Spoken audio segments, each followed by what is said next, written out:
Good evening. My name is William John Cox. I want to welcome you to join us for a happy hour discussion of politics and philosophy. Joining me this evening is my friend Joann. And so cheers to another week, Joann. What are Cheers we to going, another week. what are we going to talk about tonight? Well, boy, there's so much. What do you choose? But for me, I'm gonna have a sip of wine first. Hmm, I think tonight's discussion, I think we need to talk about the Middle East and and there's so much to talk about there. I mean, in terms of Israel, what's going on with Gaza and what's going on with Iran, which has happened since the last time we talked. I think I don't know if we talked about it last time. I don't think we did. That's big. And then for me, what's also big is what's going on domestically around just free speech and how we can talk about difficult issues. That's also something for me that's really on my mind. But they're both on my mind, and so for me, I as we talked about last time, I'm not. I chose to focus my like academic studies and things in another part of the world, and I feel very, very like well versed and understanding of that part of the world, which is former Soviet Union. I feel like for me, there's been for a long time because I admit I probably didn't like spend the time focusing on it in the Middle East, like to really understand the dynamics of that part of the world and what drives decision making by those leaders in those countries. And I may have a general sense, but I still feel like there's some nugget there that I don't fully understand. And I have to feel like there's probably people out there in this country that are the same way. But nonetheless, I guess for me, the main question is something along the lines of, first of all, how did we get here? But then secondly, looking at what happened with Iran, it just feels like this part of the world has an outsized impact on things sometimes. Whereas you look at a place like Ukraine and we're not sending aid there, but we've sent how much aid to Israel in the last few months. And to me, I'm the disparity of the two is not lost on me. As I look at like where I'm sitting now and I look at those two things, I don't fully understand it. So I guess that's where I sit right now as I look at this situation and also just wondering what's next there. So Bill, take it away. That's where I'm at with it now as I look at that part of the world. Well, it's hard to know where to begin, but Yeah. I'm going to pick up on just a couple of themes. One is that you can't begin to understand the nature of the problem unless you really study the history Mm-hmm. of the people and the countries. Mm-hmm. And that's where I always So come from. true. The first thing I have to do is have a good basic understanding. And in this regard, I have two things going on. One is I wrote a book a few years ago. It's an ebook, but it's one of my most popular books that regularly accessed and downloaded on Amazon. It's called Target Iran. Mm-hmm. And it's basically it's a history of the nation, of the people of Iran. And but for the wind that blew in an ancient battle between Persia and Greek, it would be Persian that would be being studied, by the major departments of universities today, instead of And not Greek. Yeah. you know. But in any case, and our own role and what we have done in interfering in that country, and the consequences of it in Iran and the government they have today. I mean, so Mm-hmm. so we Mm-hmm. we had a role in that. They had a democratically elected government, but it was going Over. to take Yeah. over the oil production, and in order to give the people greater rewards for the petroleum that was being pumped out of Iran. And along with England, we subverted that democratically elected government and installed the Shah. And then we know what happened after that. Yeah. As far as Israel goes, my connection with Israel is far more intimate. Hmm. Yeah. I first went to to Israel as a result of the hostages being taken in the consulate, or in our Mm. embassy in Iran. And I won't get into it all, but I was intent upon going there and actually going to the embassy and potentially making myself and joining the hostages to Oh, prove wow. that we were following an exactly wrong policy there, which was my only real complaint I ever had with Carter, is that he didn't have a good understanding of policy. He was a Mm. hands-on person, and he wanted to actively be engaged in it, which he was. He refused to leave the White House as long as the hostages were being held. But in any case, that was my first trip to Israel, was because Fascinating. I couldn't get into Iran through the United States, and I couldn't get in through England, and so I flew to Israel because I understood I could cross over into Jordan and perhaps get a flight from Jordan into Iran. But I found out that once I'd had my passport stamped coming into Israel, I They wasn't wouldn't let you allowed to in. be going to go into these other countries. In Wow. any case, What a story. my next visit to back to Israel was following the Holocaust case, or my involvement in the Holocaust case, in which I represented a survivor of Auschwitz against those who deny the Holocaust. And we were successful in that case, where the court took judicial notice of the fact that Jews were gassed to death at the Auschwitz concentration camp in Poland in the summer of 1944.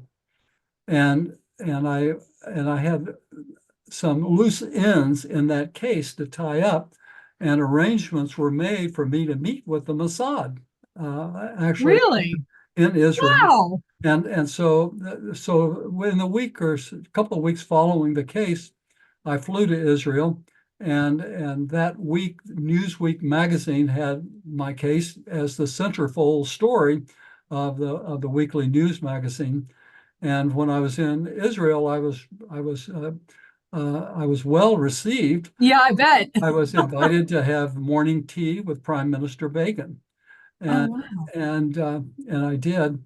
And I'll and I want to recount this because I think it's important to understand the intensity and the meaning of what he said. We had the Russian tea, hot, tea in Yeah, a yeah. glass The with samovar. Mhm. put your sugar in your mouth and sip your tea, and but he said, never again, never again will we be led like sheep to the slaughter. Mhm. I mean, this is this little man who Mhm. was a terrorist. I mean, he was a terrorist. That was the foundation of Israel to get the England to leave Israel and to allow them to essentially conquer the nation. It wasn't a Hmm. war of independence such as we fought here, but in any case, Hmm. uh, I think that today we have to recognize that reality, though, is that however the country came to be founded, it has facts on the ground. So it's there, it's going to remain, and it's going to remain as a place where Jews, wherever they may be, have a refuge. Mhm. I mean, that's the purpose, is that instead of being always a minority in the countries they're Mm. in, and being subject to pogroms or discrimination in whatever form it took, and ultimately in the ultimate form in Germany in the Mhm. Holocaust. So that exists. But we have to also look at the history of that country, and one of the when I go all the way back to the beginning, and that is that when Abraham came into the country, and he stopped at Jerusalem, and he was received by the king, Mhm. Melchizedek, And he was given permission to sojourn in the land, to remain in the land so long as he lived in justice and righteousness. So, that's the covenant of the Israelis, is that they have to live in that land in righteousness. In righteousness. So the question is, are they living there in righteousness? So fascinating. So I wrote the book The Way of Righteousness here a few years ago, and my son and I traveled to Israel in 2019. He's a photographer, and we photographed the various locations around Israel. And I was there, and we traveled behind the wall. We traveled up through northern Israel, and we photographed Megiddo, where Armageddon is supposed to take place, and the caves, the ancient caves along the Mediterranean. But we came back into Jerusalem, and we went around behind the wall. If you travel southeast out of Jerusalem, you actually can go out around the end of the Great Wall that they have built there through dividing the country up.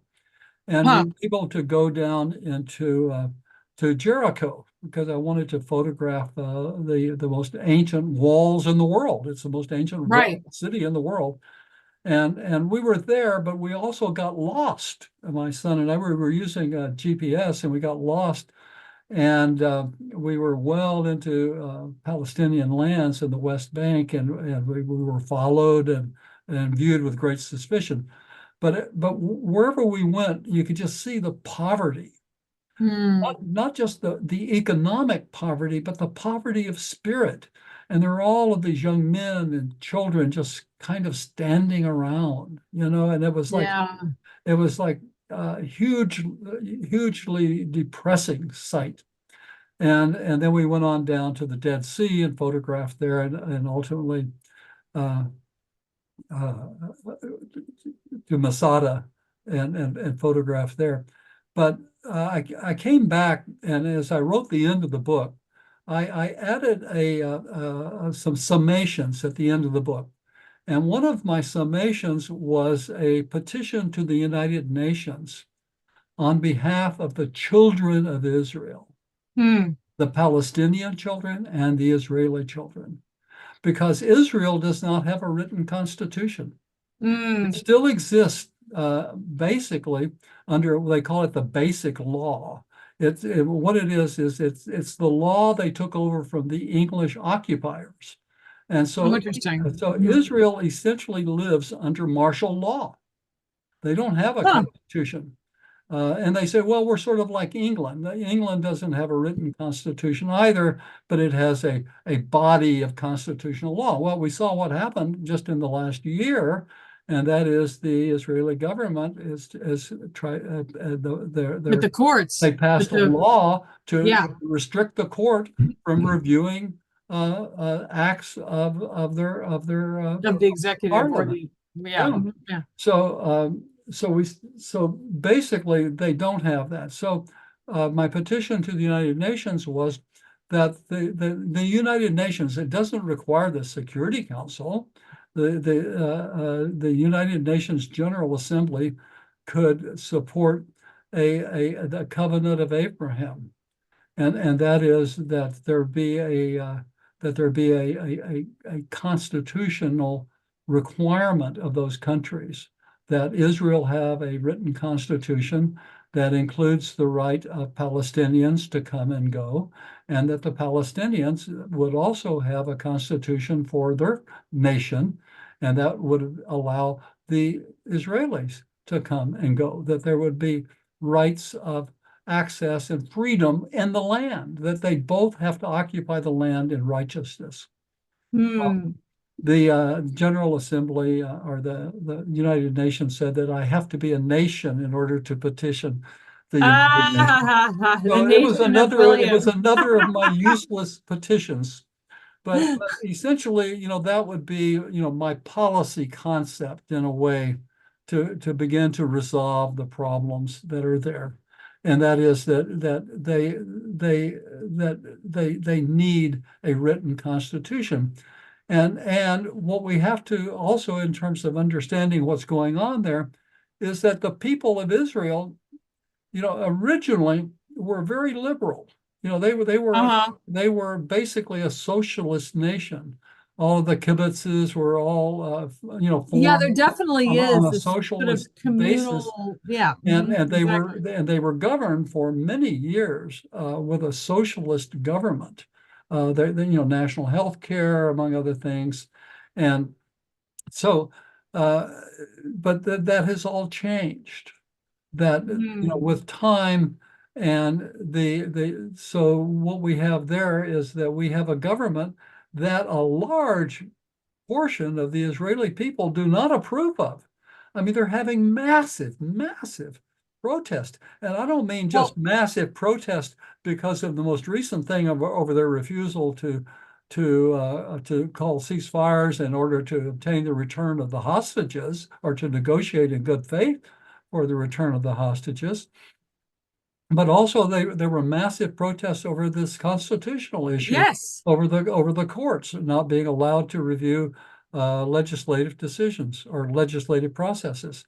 So you have that, and also what you have is this situation, and that is that the people of Israel are largely non-religious. The vast majority, I forget, it's far more than a majority. I mean, it's something like maybe 70% are not Wow. religious. I mean, they identify As Israeli, as right. But as Jews, and with all the traditions that go along with it, including the holidays and so forth.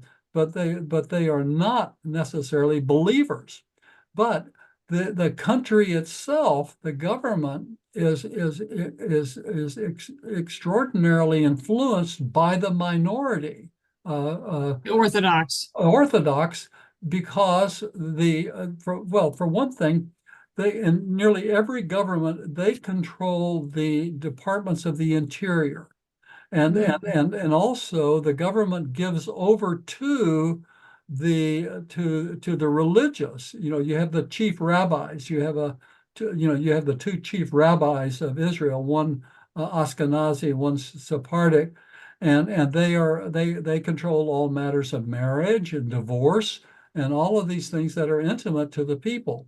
And also their participation is required under the parliamentarian system to get a majority. And so they wield extraordinary power. So then you also have, and I think you can identify with this based upon your Soviet studies, is that they have a large population of Russian, Oh, sure they do. quote That unquote, left quote after unquote the Jews. Soviet Union fell apart. A Right. lot of them left in the 80s and 90s. Oh, yeah. But they are there, and there is like with little or no identification with religion, because they were Not at all. not religious at all. Tommy, and they came from and, the and they Soviet brought era. and they Yeah. brought with them some of the traditions of corrupt government from the Soviet Union, the Oh, black interesting. market, the criminality, and so you have that element also in Israel. Fascinating. But Yeah.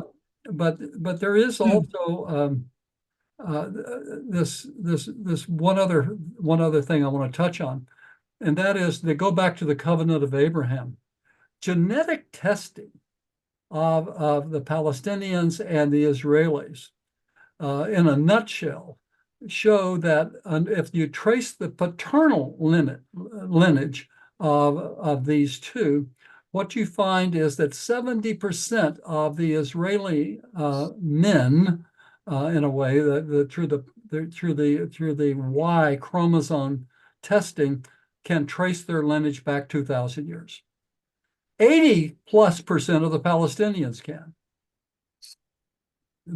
So the Palestinians are more related to the Israelites who were there when the Romans wiped out the country 2,000 years ago, are much more related to those people who were there at that time than particularly the Ashkenazi Jews, the European Jews, because there, when you look at the genetic testing along the matriarchal lines,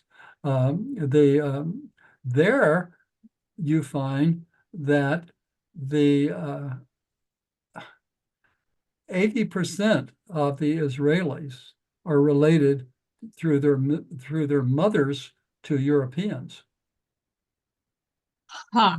And under Israeli law, under Yeah, you're Jewish Jewish if your law, mother's you Jewish. trace your lineage through your mothers.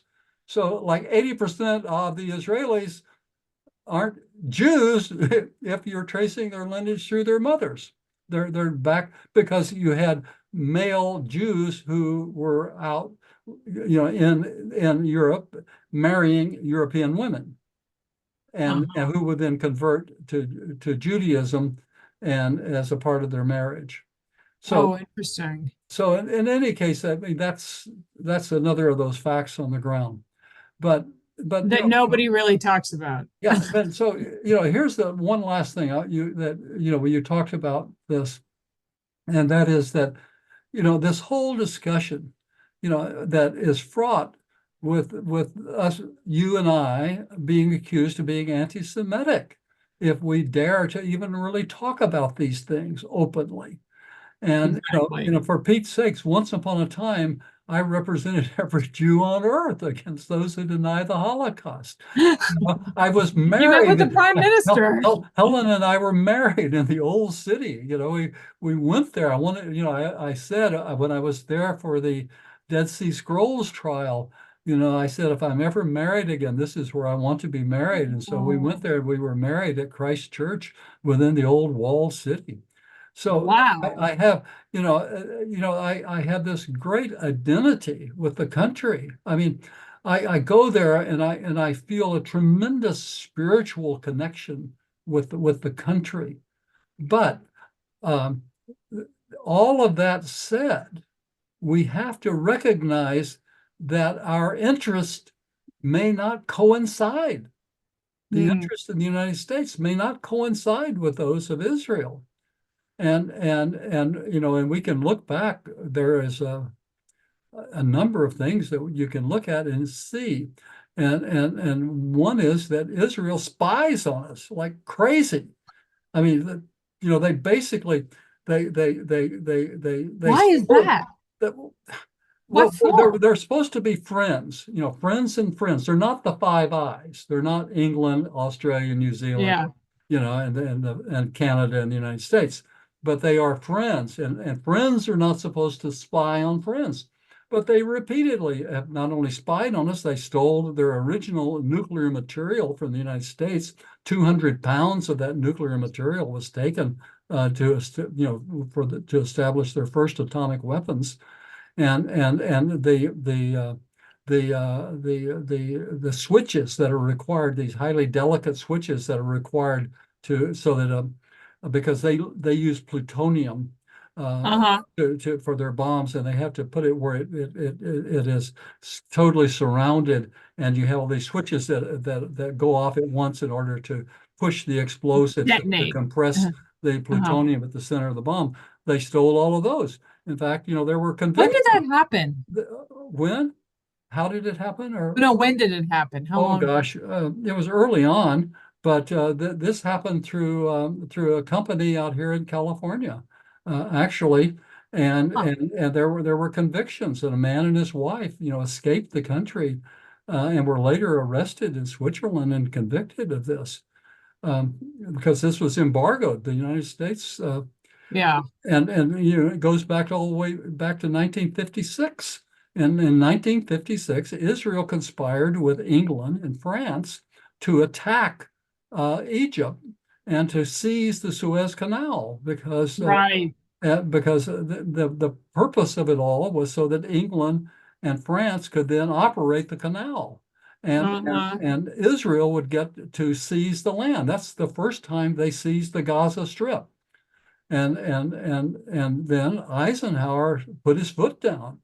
He put his foot down, and he basically told England and France to get the hell out of there, or else they weren't going to be allowed to stay in NATO. And he forced England and France to withdraw. And then it was almost a year later, finally, Israel withdrew from the Sinai and from the Gaza Strip. Oh, wow. That was a And pretty blatant land grab and it pretty was, it was, blatant. it was Boy, totally. whoa. And Yeah. and then you can just go forward from that. I mean, look at Pollard, the spy, the American-born spy who was convicted of turning over masses of our most delicate secrets to Israel. Israel, two companies in Israel supply all the technology for for the American companies, for our email companies. And so basically Israel reads all of our email. It's it's like then you go, you even look at 9/11.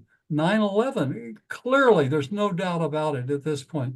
Israel had forewarning of 9/11. I mean, they had a Mossad crew there filming the attack on the I World heard Trade Center. this. I Yeah. heard this. Yeah. It is not just a suspicion. I mean, they were stopped and arrested and taken So into it's not custody. like some No, and conspiracy later thing. on, one of them even went on Israeli television and admitted, yes, we were there to photograph it. I mean, Because they wanted to create and this then whole thing with the Arab world. I'm gonna read something, and then I'm gonna give it back to you here. But this is Netanyahu. Netanyahu. This is before 9/11. About the power of Israel. Is it AIPAC? Is that how it's pronounced? I think it's AIPAC. Yeah, Yeah, APAC. Yeah. AIPAC. It has 100,000 members in the United States. It's one of the most powerful lobbying groups Oh in the yeah. country, if not the world. But in any case, given that the power of that lobbying group, this is what Netanyahu, in a private communication where he was recorded. I don't think he realized he was being recorded. But Nah, this is a what hot he mic. himself had to say. This was before 9/11. And a woman asked him, because he was saying, Israel should hit the Arabs, is what he said. Hit them hard, hit them hard. And so the price will be too heavy for them to bear. And a woman said, but won't they accuse us of being conquering again? And Netanyahu answered, well, they won't say a thing. The world will say we're defending. The woman asked if he's afraid. And he said, especially with America. And he says, I know what America is. America is something that can be easily moved to the right condition. They won't get in our way. That's the current prime minister of Israel talking back before 9/11. Here's what he had to say after 9/11, the day of 9/11. He said, it's very good. Hey, well, it's not good, but it will generate immediate sympathy for Israel. It will strengthen the bond between our people. Mm-hmm. And he had a crew there to film it. So, at the risk of being accused of being anti-Semitic, there's a difference between saying, given the realities of Israel, the facts on the ground, saying that they should not exist. When you say that, that it could be correctly conceived as being anti-Semitic, perhaps. Right. Yeah. But to say the Palestinians have rights, and to say that the Palestinians have equal rights to the Israelis, that's not being anti-Semitic.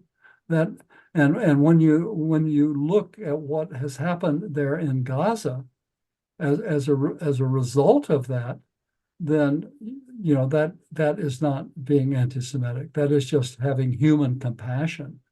And it is so easy to make comparisons between what is going on in Gaza today and what happened in Warsaw. Mm-hmm. Yeah, but of course they're absolutely livid when those comparisons are made. Well, I mean, what was it down in South Africa? I mean, to be interested, that was really interesting when they had the court case with the International Court of Justice saying that Israel is committing genocide. And so there's some really fascinating sort of, layers of irony inside of all of these things that are happening. You know, I think with the anti-Semitism thing, I feel like there's a really crude collapsing of of right and left and different things that goes on when we're talking about these issues, that to the point where you can't, you're somehow, if you're questioning Israel's or protesting, or not just questioning, say you're at a campus and you're protesting what Israel's doing in Gaza right now, and then it's like very, very close to being considered anti-Semitic. um yes, there are things that people say, like from the river to the sea, and all these things that people say that I recognize are, questioning the existence of the state of Israel and can be considered anti-Semitic. Fair enough.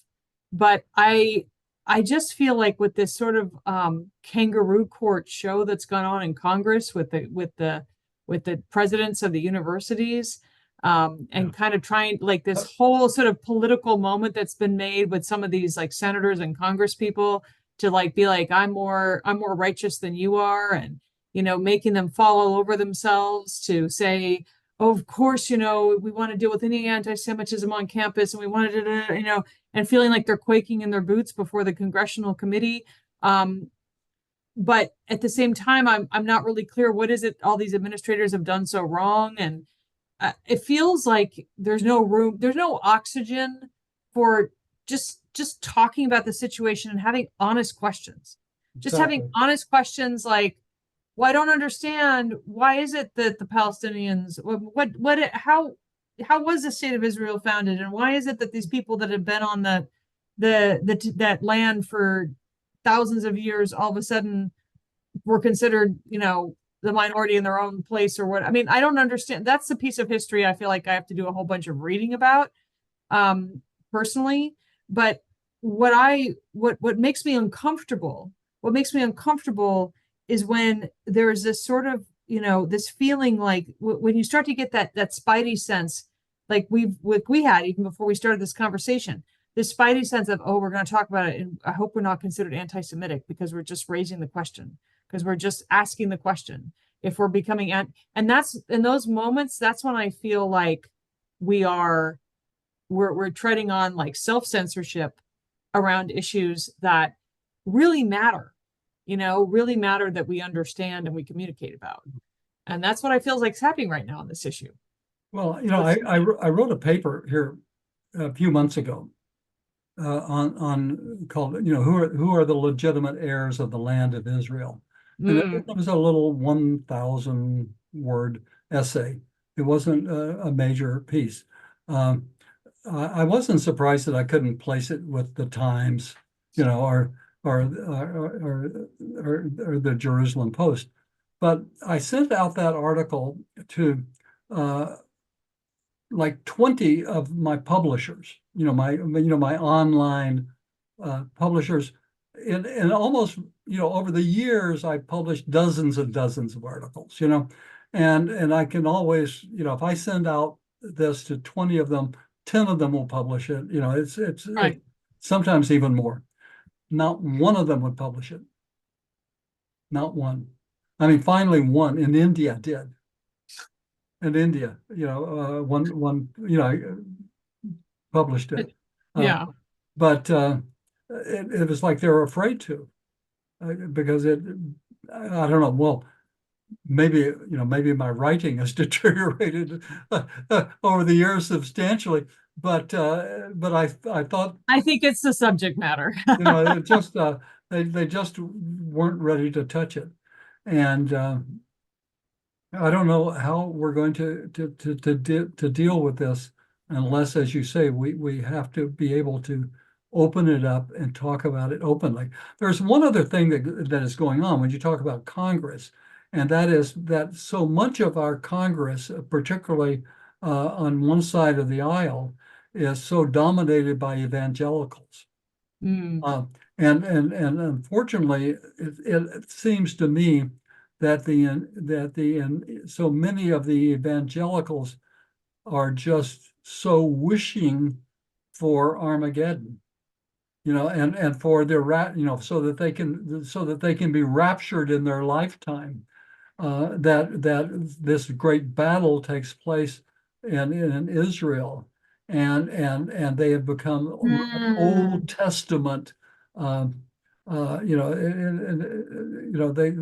that this is God's chosen people, and there's this complete support for Israel no matter what. That is not again. It is overlooking the fact that we may have different issues. Our interest may not be the same in these matters. I thought, one last thing is that since we talked also was the Iran launched its attack on Israel, which was shot down with the help of France, Britain, the United States, and Jordan. Jordan also joined in and helped shoot down all of this. And then Israel launched its own response, which it seems also was shot down.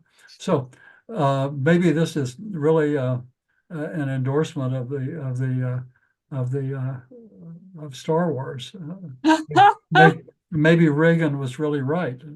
Maybe, you know what? I want to, yeah, I can't resist because I watched a really gut-wrenching interview with Zelensky this week. Oh yeah, tell me about with that. PBS. Yeah, PBS. Amna Nawaz interviewed Zelensky, the Ukrainian president, and they're just saying like, look, we can't hold out much longer if we don't get more weapons. Like it's just it's a mathematical exercise at this point. I mean, like they've got this much and we have this much, and it's honestly, we cannot.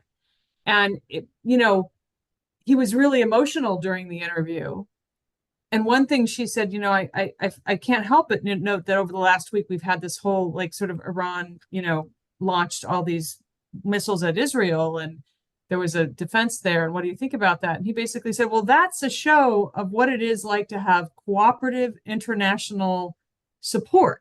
Right. That's what Israel has. Israel has cooperative international bottomless support, and we don't. And that's the difference, and how do we get that? And I just sit there and I think to myself, like, you have this fairly authoritarian march happening in Israel, frankly, under Netanyahu over the last several years, including, the whole thing with the judiciary that happened before the war. And it's pretty obvious. You have them taking action in Gaza, and I'm not saying that they don't have a right to hit back against Hamas based on what happened. I mean, I do believe that they do, but there's been just basically a policy, we're just going to raze the place to the ground. I mean, that looks like to me like what they're doing after, and yet there's just absolute unconditional defense of Israel, and it was just like all these Iranian missiles. It's just like things bouncing off the car, like they didn't even get anywhere. And then you have Ukraine, who, I mean, it's so clear that, I mean, the moral authority of Ukraine in this conflict with Russia is so obvious. I mean, it's so patently obvious to anybody who looks at the situation. And they're about to lose. And so I look at these two things together and it's like, okay, well, where is it? I mean, Israel, I know that these countries have radically different histories and everything, but if we look at it just on its face right now, there's such a stark difference between the two. And that's why I say, I feel like there's a deep re-examination. Like, I feel like our politics and our policy making, it's just like we just keep on going along and then we adjust. But sometimes we need to have like a deep re-examination of what we're doing, because I feel like there's this automaton, like this sort of like, automatic sort of reaction we have to certain things. And it's like, are we really thinking about what we're supporting and how we're doing it? Because when you look at what Biden did, like, what was it, a month ago, when it was getting really clear that, hey, Netanyahu, we're gonna pull the plug on this if you don't stop. And Netanyahu stopped within a day. There was like this, all the trucks came in and all of this. So we have the power. It's Yeah. just, where do we exercise it? And when do we exercise it? And why do we exercise it? And I feel like with our foreign policy right now, I think we need a balls to bone re-examination of what we're doing and why we're doing it. Because there is a kind of automatic, we're on automatic about some of these things, and we're not really examining them anymore. Yeah. Well, this goes back to, our first discussion 2 weeks ago or 3 weeks ago, was we talked about the failure of the two-party system. Right. And part of that is because of the way the two-party system is set up. They each have a policy, and when we vote and we choose which party we're going to vote for based on their policy, their proposed policy, or what they say they're going to do. Then when that changes for a lot of reasons, that can have much to do with the price of milk and eggs and gasoline, as to what is really going on the other side of the world, then suddenly the whole policy switches. And then it goes on to something else we talked about, and that is that we have to stand by our promises, and we have to, and when we promise something, then we must keep our word. Otherwise, there's no real trust left. Mm-hmm. And then the other thing we talked about also is the need to have policy papers, in-depth studies and policy papers, and that's a part of the whole process. And that's where, if we can evolve our government in some way so that we do these things, we evolve a government where we really do study and we come up with concrete policy positions, and we then vote on those policy positions, and we make promises and we keep our word, then we are leaders of the world. And we keep And our we can word. demonstrate to the world how things should be done. But right now it is a failure. And I have no, way of saying what will be done, because this election is not going to change that, no matter what happens. No matter what happens, this election is not going to make a difference, unless somehow we come to grips with this failure, this absolute failure of our government, and that the critical component of our government is our consent to be governed. And we didn't consent to be governed this way. I mean, that's it. We didn't consent, and our consent can be withdrawn. And we have to do so in a way that evolves and changes our government for the better. And I think that's what we're hoping for as a result of these discussions, among other things. Look at that. Well, that was an amazing, kind of, wow, we really went around the world and landed back at the beginning with this discussion, So yeah, I think that there's a level of attention to these issues that we need, and so we're not on autopilot when it comes to our perspectives on things internationally and even at home too. I think we move from a set of assumptions on a regular basis, and part of the policy analysis piece is that you set a policy, but then you have to go back and review the policy, right? You have to periodically, it needs to be updated, it needs to be reviewed, it needs to be evaluated. And I think that's what I'm seeing we need in terms of so many of I'll just say in the international realm, but also domestically, we need a kind of re-examination of some things. I'm not even saying that it's necessarily we're going to re-examine our whole relationship with Israel and change it. That's not what I'm saying. But I think there's a real danger in being on autopilot around and even with Russia. I know we're with the way that they've behaved and everything else, but I still feel like it could use some examination of how we got there. And so that's really what I'm saying. And I think in terms of our leaders and our government, I think where you're saying the failure is I feel like there's so much going on that's about like a sort of stalwart opinion in a corner, like a calcified kind of like rigid view of things that's coming from more like an identity based kind of perspective versus a really kind of open, evaluative sort of conversation with what's going on and an openness to, well, maybe there are things out there that will contradict my perspective and I need to like be open to hearing them. I feel like our politics is in such a place that it's really coming from this very kind of like specific, I'm in my corner, I'm in the Freedom Caucus and this is just how it is. And there's like, there's no listening. And not only the Freedom Caucus, but other caucuses too. But anyway, that's part of what I diagnose as part of our problem. Well, as we've talked about before, my basic training was law enforcement as a police officer and policy analysis. But the one thing that not only in law enforcement, but also in the military, is that it's called lessons learned. And right. every time you do something, you examine it, and you examine it vigorously and without fear. You have to figure out what you did wrong in order Right. to avoid doing it again. And we don't do that. Everything gets covered up, even though fingers are always being pointed back, but there is no real study. Learning. If when I talk about, that we develop these policy papers, and a part of a policy paper is you start off and you have at the top, you have a policy. And the policy doesn't really change that much, but then you have procedures and programs and ways to implement that policy. And there's where you have to examine what's going on.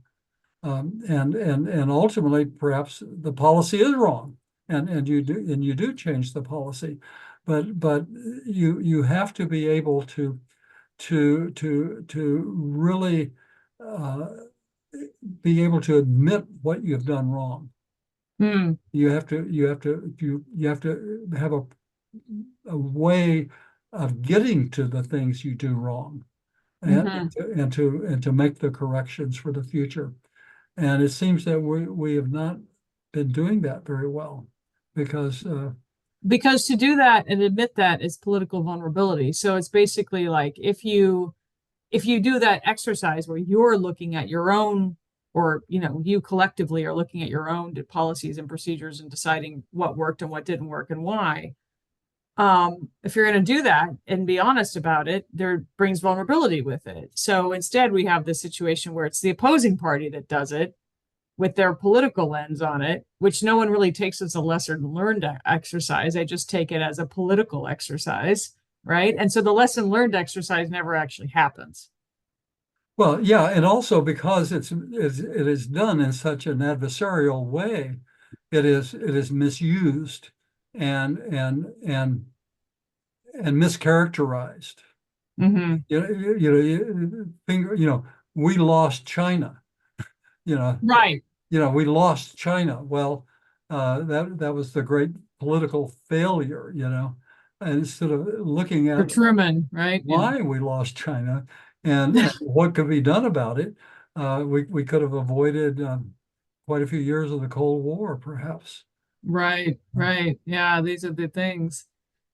So, William. Yes. We've been going for an hour. Well, it's about time to wrap this up. I actually really enjoyed this conversation. I feel like I took a trip to Israel and the walls and Jericho and like all kinds of places. So this has been really enlightening. I guess, I feel like I think I need to go read. So if I was to read one of your books to give me a real sense of like Israel and the history of Israel, would there be one in particular? Well, I think my book, drawing red lines in the sand, target Iran is a pretty good one Okay. because I do talk about Israel as this well. history I discussed within that book, and it's an ebook. It's free. You can download it for free uh, on on Amazon actually, I think I could send you the link to it. Okay. But as far as the rest of it, I don't know where I would recommend. Okay. Yeah. Well, of course, I do talk about the history of Israel and the way. You know, Mhm. it's basically a 2,000 year history of Israel, and Nice. that's there's a good background in the way. Uh, Okay. All right. All right. I hope but all of our people watching heard that. well, we won't be here next week because I'm leaving for Tucson on Sunday, and I'll be Tell them where you're working. going. Pardon? Tell them where you're going. Well, I'm going to the conference, the Science of Consciousness Conference, and I'm going to present a paper that combines the revolutions in cosmology and consciousness, the quantum universe and the quantum consciousness. Love it. And that's if you go to the YouTube channel, if you go to YouTube and you look at William John Cox, you will find that presentation is there. It's been viewed quite a few times in the last few weeks since I posted it there. Um, Excellent. and but we'll be back, folks. And also in the meantime, I encourage you, if you want to read a book about the history of the United States and transforming America, the Voters' Bill of Rights, please you can get that uh, at my website, williamjohncox.com. It's available at print at cost on Amazon if you want a print book. In addition, my work on consciousness, the books, the Gift of Mind series is at themind.info. And also the little website. It's just a little website with a waving flag, but it's a place to go in and download the Voters' Bill of Rights, and also you can vote on the preservation of your rights of liberty and your withdrawal of your consent to be governed by this corrupt, ineffective, and unresponsive government. And also the flag that is flying there, I don't know if I've mentioned this, but it has a gold stripe across it. Hmm. And the gold stripe is for the people of the United States. Nice. The red and white stripes are for the states, but the gold stripe is for the people of the United States. And if you visit the channel and I encourage you to subscribe to the channel and to give us a like, post a comment, and to share this with others, and that's on your social media. You know, share it on your X channel, your Facebook channel, your TikTok, or wherever you share information. But that's the only way we're going to make a change is for the people to to assert themselves collectively. It won't happen one side or the other. Hmm. We have to uniformly understand that we are not being served by this government, and we're going to have to come together and evolve our government, not as a revolution, but as an evolution. Evolution. So, Yeah. through the magic of Zoom and YouTube, folks, thanks for joining us. Joann, cheers to another week. Cheers to this. Here's another week. Okay. All right. Take care, William. You too, Joann. Bye-bye. Shalom.